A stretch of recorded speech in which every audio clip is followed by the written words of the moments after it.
Do you live in a world filled with corporate data? Are you plagued by siloed departments?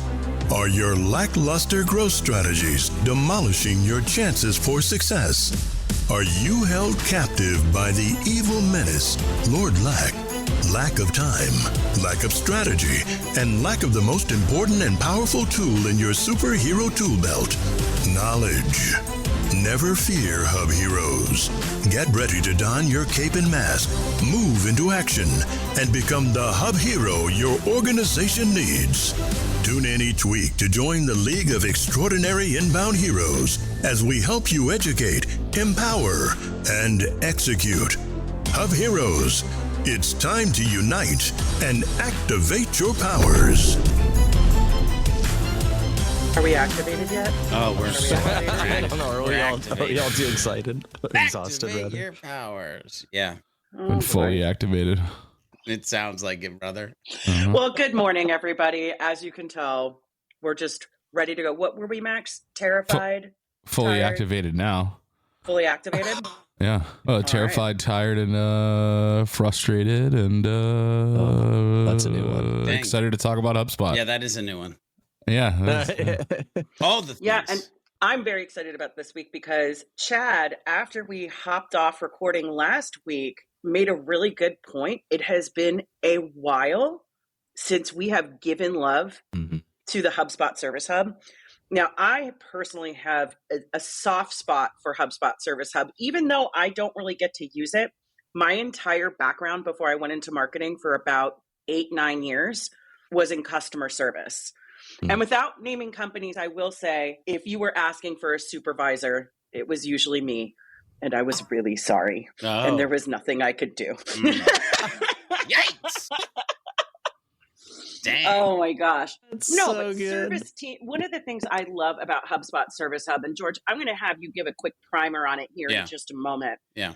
But one of the things I love about HubSpot is they went out of their way to make sure service teams who are so critical to the life cycle of customers get love, get support. Because as someone who has been in customer service for a very long time, the tools are usually just trash.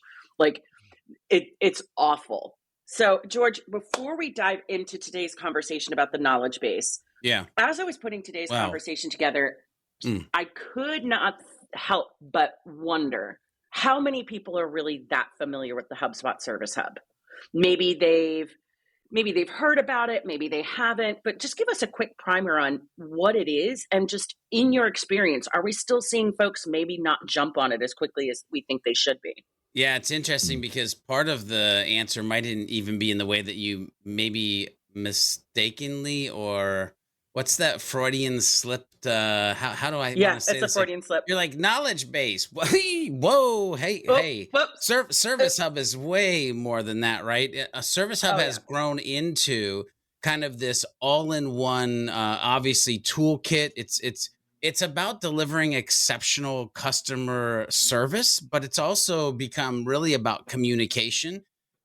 Dare I even say that when I think of the Service Hub, it's like relationships. And there's a lot of things that have been built in and added over the last 6 months to a year that you might have been sleeping on it. And you're like, holy crap, I didn't know that it did all that. And what I would say is I want people to think of it as a bridge between the teams and the customers that they have to service, and the tools that they need, like ticketing, live chat. Liz, you mentioned knowledge base, customer feedback surveys, the automation as part of the tool. And so like, think about how can we support or service these humans in a way that it just becomes seamless and, in HubSpot's words, delightful. That's how I would say it. Now, here's what I am also going to have to throw out here. If you go over to HubSpot.com/products/service-VARB.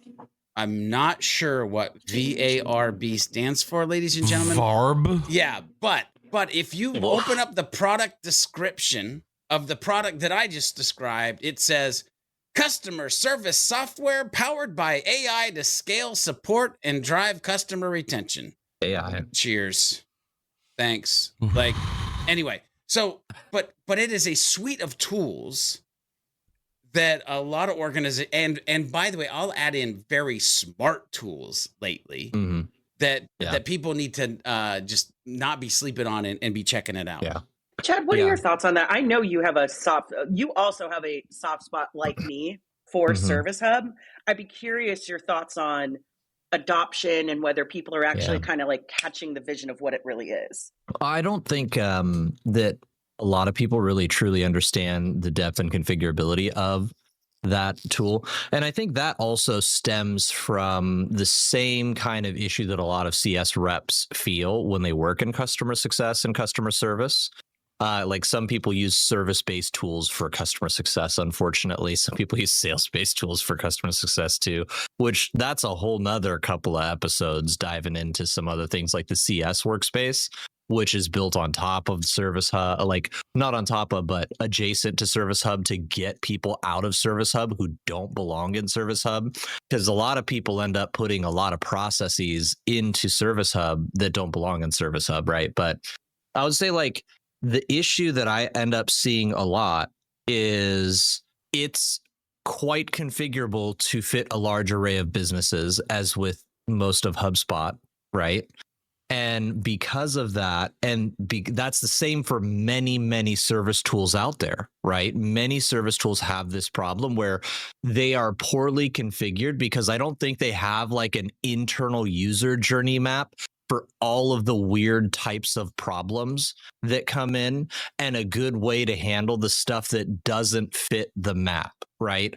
This is this type of an issue. It should do these things. That's that type of an issue. It should do these things. Here's our other bucket. And we got to like have a process for cleaning up everything that's left over that didn't fit what we were expecting to handle. And I think when people like don't have those things built into whatever their service tool is, let alone HubSpot Service Hub, it causes issues of like not being able to use it that well. And that, like, people don't realize that now HubSpot is really trading blows with the big boys in the marketplace, with the Zendesks, with the Intercom, with like all these different tools out there that really are known as the industry standard for service ticketing. There might be a few things here and there that they can't quite do comparatively, but it's really trading blows. And like if you're asleep on it, like now it's going to be able to be configured to do those things, but also know the rest of your customer journey to give you that much more insight. Because like a lot of times right now, man, a support ticket problem comes in and it has anything to do with sales. You got to chuck that sucker over the fence and wait for somebody in Salesforce, to tell you whatever happened in the sales cycle, right? So you can get an answer back to this customer, like, what do we actually sell this customer, right? Yeah, so if you're asleep at the wheel on that, man, we have some really cool stuff in Service Hub in general now compared to what we had even literally 12 months ago. Max, what are your thoughts? Yeah. I mean, I think we did just see in HubSpot's earning call that the recent one they just had, that they're selling more platform than ever, which means they're selling marketing, sales, and service more than they ever have. However, I don't necessarily think that's an indicator that people are sleeping less on the Service Hub, right? I think it's more of an indicator of people like to save money, and you end up saving money when you do the bundle, right? Now, to be fair, in that last year that I worked at HubSpot as a SE, I was seeing a lot more people come to HubSpot for the first time trying to run their service team on it than I had in the past, which makes a lot of sense considering the tool grew up as a marketing tool, then kind of transitioned into a sales CRM. And you saw Service Hub stuff continue to kind of get piled onto it. And like now it's trading punches with the big ones. Right.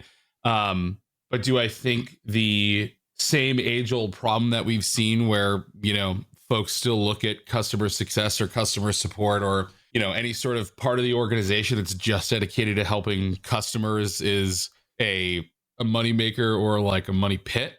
They probably still see it as a money pit, and they'd probably rather put a lot more of their money into marketing and sales, because to them it's easier for them to draw a line to this helps us make money versus the more and more we just take care of people, we're wasting money and not making anything, right? Which is a really unfortunate way to look at that. Not the way to look at it. Not the way to look at it, but unfortunately, it's the way a lot of people look at it, right? So I'd like to see that really change. I'm hesitant to say that it will, given that we're torpedoing ourselves into some pretty tough economic times, and people are going to be making some decisions on where money goes and what's valuable. And I don't think that bodes well for the provide good service to people thing, at least in terms of like the way people are probably thinking about where they got to cut costs and stuff like that.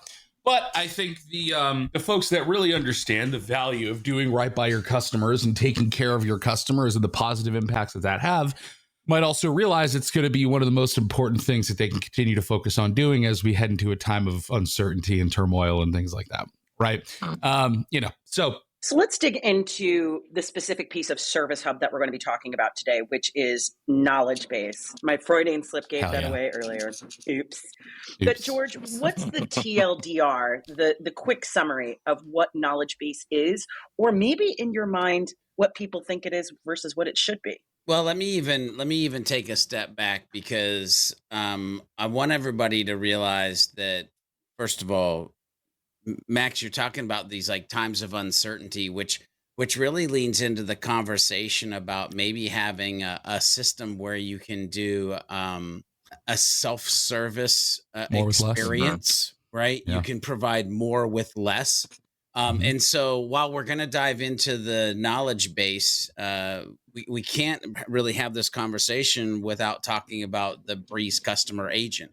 And the fact that the new knowledge base, which I'll allude to here in a minute, can be powered by the Breeze customer agent. And also, if you've been paying attention, that which I'm sure you have been, that the customer agent is actually being pulled outside of even the Service Hub and going to be kind of like a thing that just can be jamming along the way. So just, like, between Breeze customer agent, between help desk and ticketing, between like omni-channel messaging, between call tracking, and then of course knowledge base, like there's a plethora of things that you can create a self-service experience and augment the humans and the process, right? Yeah, Max. And not to spoil anything. Yeah. But customer agent has a new best friend.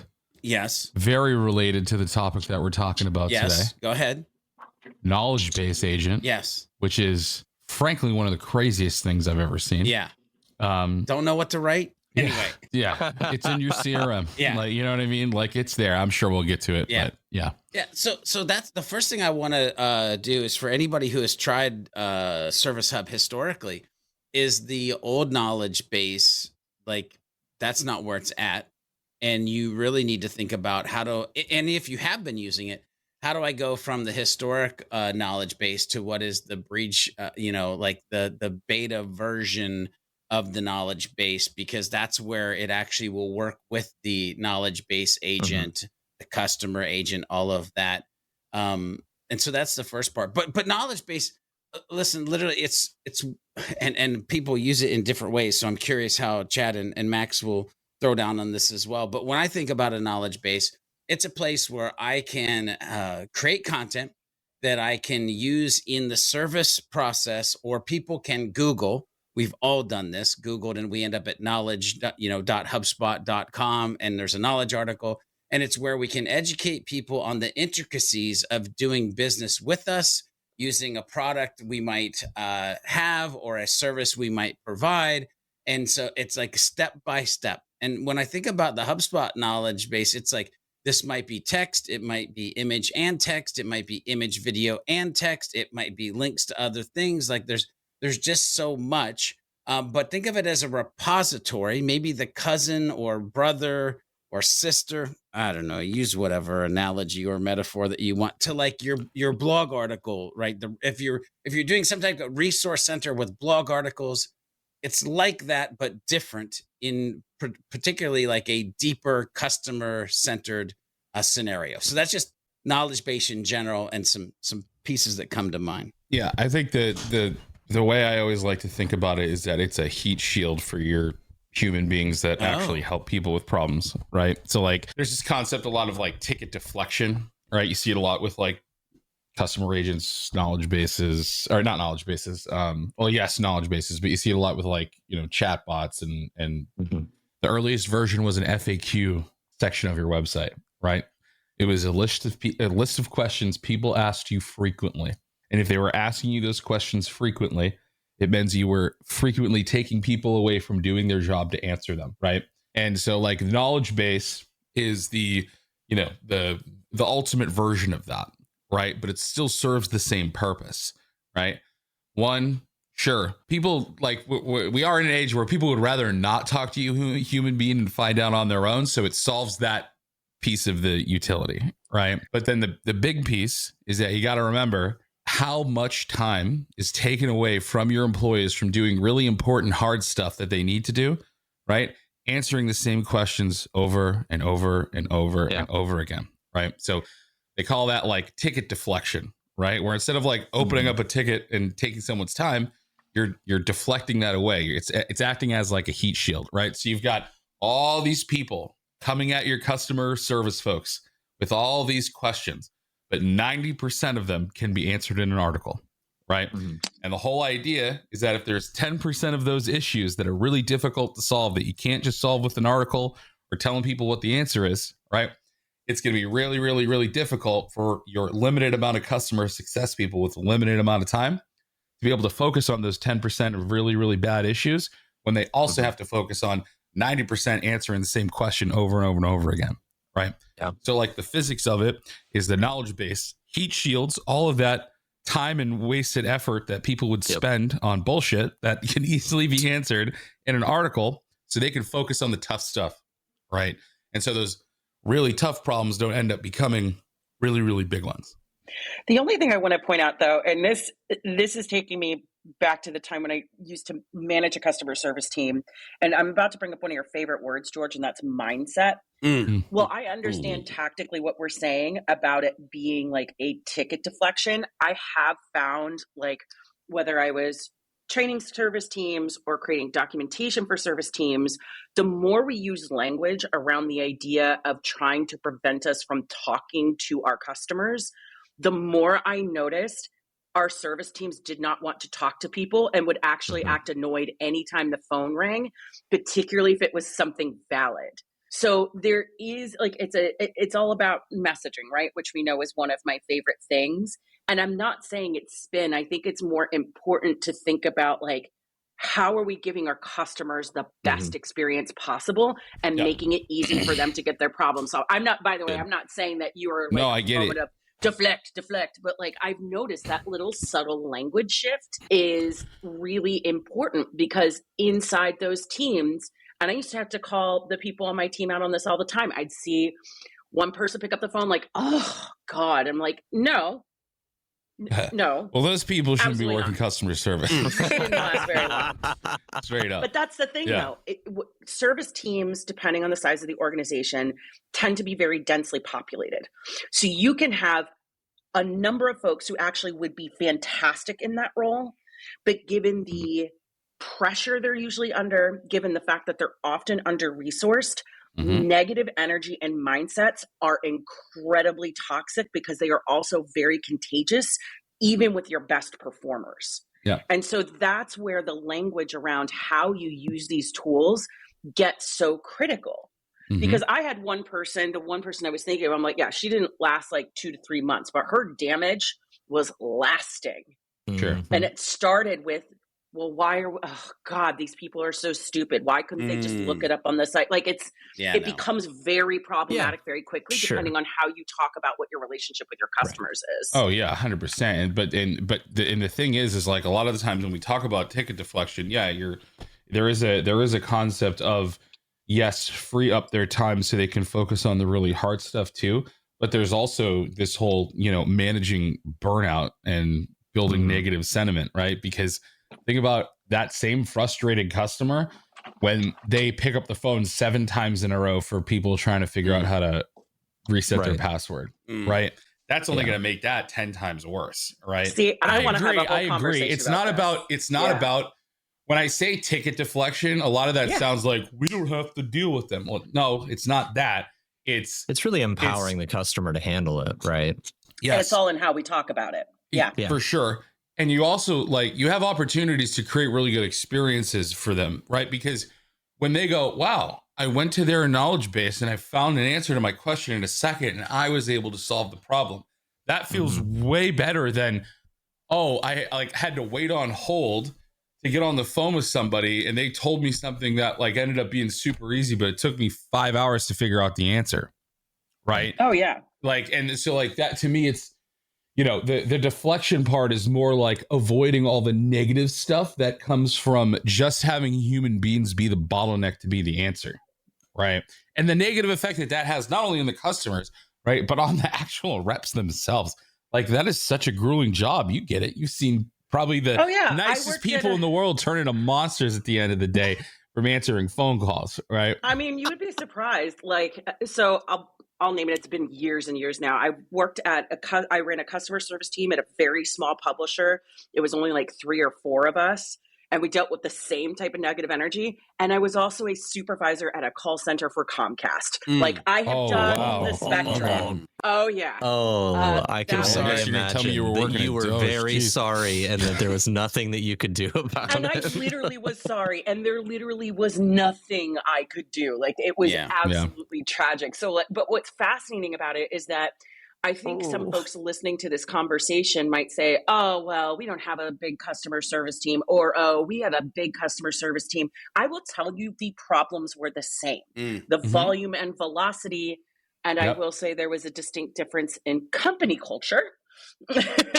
But you see the same things, service teams, whether it's a team of 4 or a team of 400 across a massive call center floor, you have more in common than you think you do. Yeah. Now, I want to move this conversation along here because we've already started dipping our toes into this part of the conversation, but I'm going to throw this out to all of you, and whoever wants to jump in first, go crazy. I want to know about the biggest mistakes companies are making when they're building out their knowledge base, especially when they're just getting started. I do have a little baby one that is not very exciting, so I'm just going to throw it out. Organize your stuff. Organize it and name it consistently. It's like when George talks about folders, and because you talk a lot about how to do data hygiene and make it proactive. Yeah. I have noticed whether it's only an internally accessible knowledge base or only an externally accessible knowledge base, how things are titled, how things are structured are entirely dependent on the individual who created that piece, because nobody sat down and said, hey, here are the rules. And it makes, especially if you have a knowledge base that's customer facing, it makes it look really unprofessional. Yeah. So that's my little one. Organization is key. Chad and Max, I'm curious to your answer on this one. I too have some things that I want to throw out there, but what do you guys think? Yeah, I mean, I still hate the argument I hear of people going oh, we don't want to put too much on the knowledge base because then our competitors will somehow be able to destroy us from the inside out. Dumbest thing I've ever heard. Chill out, dude. It's so stupid. Just the thing is, it's good to have your knowledge base open to the public, because again, in this day and age, trying to get a sense of what support's going to look like is something that people think about when they're buying stuff. Yeah. All right. So show them, hey, we got the answers if you have problems, right? Yeah. If you're unsure how it works, here's a place you can figure it out, right? Yeah. Instead of this whole oh, we think that if someone sees some screenshots and questions about how the product works, that all of a sudden we're going to get destroyed. If you really think it's that easy to take your company down because you posted some knowledge base articles about how your stuff works, you're ignoring bigger problems somewhere else, right? So I hate hearing that. And it's still, there's people that just they just ignore building the knowledge base in favor of just having some insane ticketing system that is difficult to manage. So yeah. Max, to your point, well, it looks like Chad is about to drop some wisdom there, but I'm going to let it bake a little more. Yeah. Buffering. No, I had a client last week I was working with, and it's still surprising to me how much fear is baked into the content that Mhm. that people and companies will create. So for example, they have an incredibly talented team, a team who is publicly displayed on their website. Everybody knows who they are. And in a piece of content recently, he wanted to talk about the fact that, like, when we say our people are greatest differentiator, we mean it. And then he wrote it and went, no, this is too good. Our competitors are going to come and pick off our people. I'm like, what? You No. let him, Yeah. dude. I'm Let like, him so at we're that just point. not going to talk about this in a piece of public facing content that would help you make money. We ended up striking the whole section, but Wow. you know. Brutal. No, Crazy. no. Yeah. All right. Well, I completed my buffering. I was Buffering. Yes, thank you. Right. It wasn't 4K, unfortunately. I think I was only buffering 480p. But How's that DSL anyway. line holding up? Yeah, I'm traveling right now, so I got the old dial up. Yeah. Can't talk on the second phone line. Anyway, I was thinking, like, where my brain's going is like actually just in the actual config, because like obviously I'm just a turbo nerd, and like I've been the guy who's actually like set up HubSpot knowledge base, like the frameworks and the the folders and the styling, and like how it's basically like a CMS web page toolkit, right? And just for the listeners out there, if they don't know, like there was HubSpot knowledge base. I don't know. I'd probably call it 0.5 to be honest, but there was a V1, and then there's like a V2 knowledge base, right? That they have where it has additional styling and a better drag and drop manager and more options. And like that knowledge base, if you were on the old one, even though they released a new one, you had to like create a brand new one from scratch to get on the V2, but now they finally have like a migration tool where they can migrate your old one to the new one. So if you were stuck on the old one, saw the new one, couldn't get on it, keep in mind there's a migration tool now. But it has to do with like really making your knowledge base feel like your brand, which I feel like is a little bit difficult in the HubSpot knowledge base, if I'm being perfectly honest. Like I feel like I can't get it, to stop like style, like the web page. You really gotta like put a lot of dollars into it if you want to try and get the HubSpot knowledge base styled more differently. I know there's some like themes and templates and things out there, but like usually your website theme company doesn't always pump out a knowledge base theme in addition, right? Or anything like that, right? So it's hard to get it to really feel like the same functionality or like same persona, I suppose, as your brand. It almost feels like it's the I don't know how to say it, like the offshoot, the less well kept, less looked after little website page that is on a subdomain, help.yourdomain.com or whatever. It's like showing up and like it's that movie where you're driving out west and you end up at the gas station and you're like, yep, wouldn't go up the hill. Like it's just like, okay, where am I now? The knowledge base is up the hill. I mean, it's cool. Yeah, once you get up the hill, now there's like the customer agent where you can ask it questions and it'll scan the knowledge base for you because the search is typically stunk. But now like the customer agent can be trained on your knowledge base articles. That's particularly helpful, right? And like the chatbot is way better than it used to be. And they even added another thing where you can like in the chatbot directly search knowledge base articles without having to go dink around in the knowledge base, which is also particularly helpful if you have a specific service chatbot you want to deal with. There's a lot of really great features making the spooky thing over the hill, a little better, right? And a lot better experience than it used to be, which again is why I continue saying that like we're really starting to trade blows at a very meaningful level with the bigger players in this particular category. Especially like around even getting the information to the customer. But right now, all it is like a repository of web pages that isn't as aligned with your brand as I feel like you would want it to be stylistically. Which, by the way, I'll actually throw out there a couple of things. First of all, time flies when you're having fun. But if you go to your like HubSpot portal, go to the right-hand menu, go to product updates, and filter by app, and that's knowledge base and products, starter, whatever.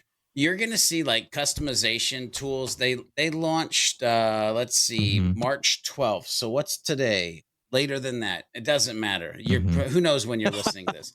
But customization tools for the new knowledge base, right? And it does talk about themes, it talks about navigational menus, it talks about the editor, it talks about management. So I think it would behoove you to go dive into that and see what you can do with that. There's also some additional article links in there that you can dive in a little bit deeper.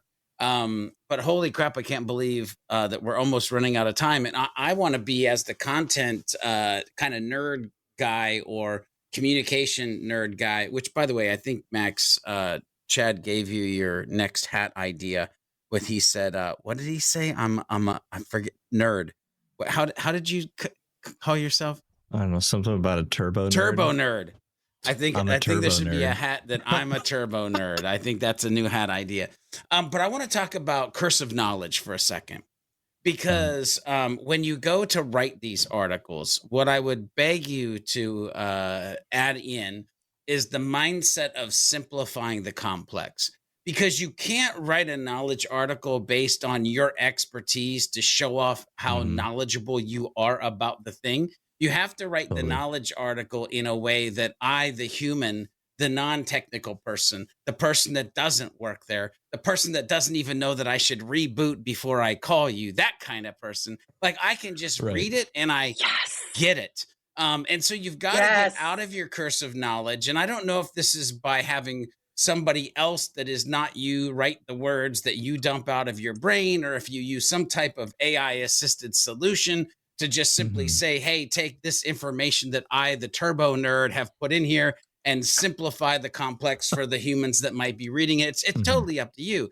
But we've got to step out of the curse of knowledge, and we've got to, especially for customer knowledge base articles, simplify the complex. And this is one thing that I will say that I love about what HubSpot is doing too, is like you can have an article and then link to or show a video, because it's easier to show some things than to tell some things. Anything you tell needs to be simplified. Anything you show should be simplified, but can go to the next level. So if you start to think about that in like putting those kind of mindsets, if you will, in your arsenal of content creation around knowledge articles, you will be far better off. Because here's what's worse. I, the customer, am frustrated. I have a question. I Google it. I read your knowledge article. I am now even more confused and more frustrated. And now I get on the call. Oh my God. Like, please do everything you can to make me less confused and less aggravated, even if I do still have to call. George, I have to double click on that so hard, because I was going to bring that up. So another company I worked at for customer service was Living Social. I was the team lead in their customer service department. But that was also actually where I got into copywriting, because I noticed that we were creating internal and external documentation, because we used to do like massive national deals for like Starbucks, and like people would go nuts, and we were getting flooded with calls. And the difference in service level that we were able to provide customers when we went from here's the deal, these are the details, this is what you need to know, to creating a piece of content, a piece of documentation that made it easy for them to understand the what, the why, the how, and visuals. Like, it changed everything in terms of what we did. The other thing too that you brought up is that the curse of knowledge is very real. I think we see this in regular content, not just customer service content, but you should have the same content strategist mindset when you are creating a piece of content for your knowledge base. If it's front facing, those are the same customers you are marketing and selling to, my guys and gals and everybody else. You know, like, they're the same people. They are human beings who now actually have a real acute problem, right? empathy, understanding, making it easy for them to understand. George, everything you said there, simplify the complex. Like, it is baffling to me that once we have customers sign on the dotted line, and however the way they do it, like, best of luck, fend for yourselves. We hope you like this Wikipedia that hasn't been updated in 17 years, right? Like, it's God. Anyway, yeah. Max. So, well, one thing that I want to at least dovetail into the writing or creation of these articles, and then we can go, because you're passing off to Max. Max alluded earlier, the knowledge base agent. And I just want to like dip my toe in the water here. And literally, I'm going to just, if you're listening to this and you don't know what it is, the Breeze knowledge base agent leverages the customer agent that we, again, quickly alluded to at the beginning of this, to find knowledge gaps and support tickets to create article drafts. It will create article drafts. Now, do you need to go and check those? Do you need to think about the things that Liz said? Do you need to simplify the complex and empathy and all that? But the Breeze knowledge base agent leverages customer agent knowledge gaps and support tickets to create article drafts for your knowledge base automatically. You can simply review the article content, make edits, and hit automatically. I should have said that. Yeah, you're welcome. Sorry. Also, can we get a good humans? We haven't had one yet. It's so for your humans, your customers, if you will. So again, you can simply review the article, the content, make edits, and then hit publish. So in a world where we're saying a lot has changed, like this is one of the major things that have changed, because there's automatically some new content that you didn't know that you needed that could be a knowledge article that you can then make amazing. All right, I'll shut up, Max or Liz or whoever. I've lost track of the question. It's okay. So it's, what are the biggest mistakes companies make when they're building out their knowledge base? Didn't he go first? I feel like I did. Yeah, it was Max, then Chad, then me. I just don't want this to end, guys. Yeah, I think well, it's me. I think I have timer wants it too. I have HubHeroes anxious attachment style. That's clearly the issue here. But you know what else is the issue here, guys? We now find ourselves in a cute little scenario in which there will be a part 2 to this conversation. Now, I am going to tease something out for our audience, though. The part 2 isn't going to be coming next week. But next week is when I want you guys to do one of my favorite Georgisms, which is to grab a snack and a backpack and probably a pen and paper, because we're going to be all over the HubSpot map next week. So I am very excited about that episode. I'm not going to tell you guys what it is. These gentlemen know. We all know. We're all preparing. But George, help us close out part 1 of this knowledge-based conversation. What's the one thing you want people to walk away with? Or 14 things, depending on how you're feeling this week. No, one thing. Put yourself in your customer's shoes. Figure out what they need to know most to get the best out of whatever it is you're providing, and then use the HubSpot tools to create the dopest knowledge article, customer agent, knowledge agent, ticket pipeline, help desk, service hub, related process that you might already be paying for just because you got a discount, and put it into place. Okay, Hub Heroes, we've reached the end of another episode. Will Lord Lack continue to loom over the community, or will we be able to defeat him in the next episode of the Hub Heroes Podcast? Make sure you tune in and find out in the next episode. Make sure you head over to thehubheroes.com to get the latest episodes and become part of the League of Heroes. FYI, if you're part of the League of Heroes, you'll get the show notes right in your inbox, and they come with some hidden power-up potential as well. Make sure you share this podcast with a friend, leave a review if you like what you're listening to, and use the hashtag HubHeroes Podcast on any of the socials, and let us know what strategy conversation you'd like to listen into next. Until next time, when we meet and combine our forces, remember to be a happy, helpful, humble human, and of course, always be looking for a way to be someone's hero.